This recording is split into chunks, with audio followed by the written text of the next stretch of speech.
ایک اور پہلو سے میری بات سمجھ لیجئے، یہ بھی عرض کر دوں، یہ بھی صرف ٹانکتے جائیے۔ حضرت علی تمام غزوات میں شریک رہے سوائے تبوک کے۔ تبوک میں حضور نے انہیں مدینے میں چھوڑا اپنے نائب کی حیثیت سے، اور جب انہوں نے شکوہ کیا، ان کے تو مزاج سے یہ چیز بڑی تھی کہ لوگ جائیں اور داد شجاعت دیں میدان جنگ میں، اور میں یہاں عورتوں کے ساتھ پیچھے بیٹھ جاؤں۔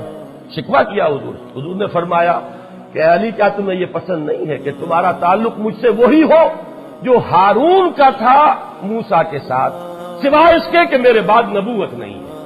یعنی حضرت موسیٰ کے نائب کی حیثیت سے حضرت ہارون تھے تو وہ بھی نبی اور رسول تھے، لیکن تم میری جگہ ہو تو میرے ساتھ اسی مقام پر، لیکن نبوت اور رسالت بہرحال اس کا دروازہ مجھ پر بند ہو چکا ہے۔ لیکن یہی کام کیا حضرت عمر نے رضی اللہ تعالیٰ عنہ۔ بیت المقدس جب گئے ہیں، جس کا ذکر میں بارہا کر چکا ہوں، وہ چارج لینے کے لیے بیت المقدس کا، تو کس کو نائب بنایا تھا؟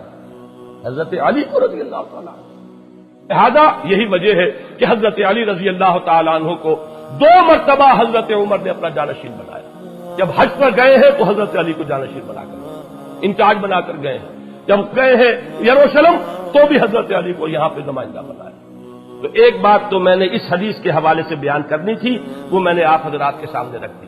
اب آئیے، جو میں نے مزاج کی اتنی لمبی چوڑی بحث کی ہے، آپ بھی جاننا چاہتے ہو کہ میں حضرت علی کو کہاں رکھتا ہوں۔ آپ اچھی طرح سمجھ لیجئے، اس پوری بحث کا اب آپ کے سامنے سرا آ جائے گا۔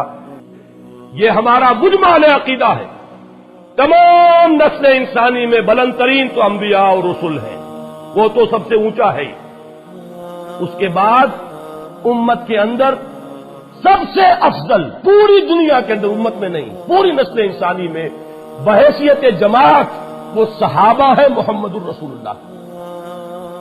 تمام رسولوں میں افضل محمد الرسول اللہ صلی اللہ علیہ وسلم۔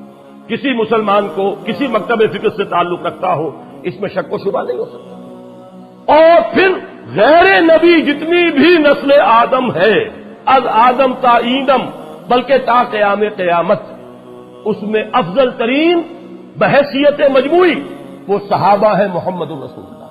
میرے نزدیک تمام صحابہ سے، تمام صلحاء امت سے، تمام اولیاء اللہ سے، تمام ائمہ دین سے، تمام محدثین سے، تمام فقہاء سے افضل ترین کون ہے؟ حضرت علی۔ لہذا زبان کو بہت سوچ سمجھ کر کھولنا چاہیے۔ یہاں جو ہے اس جناب میں کوئی گستاخی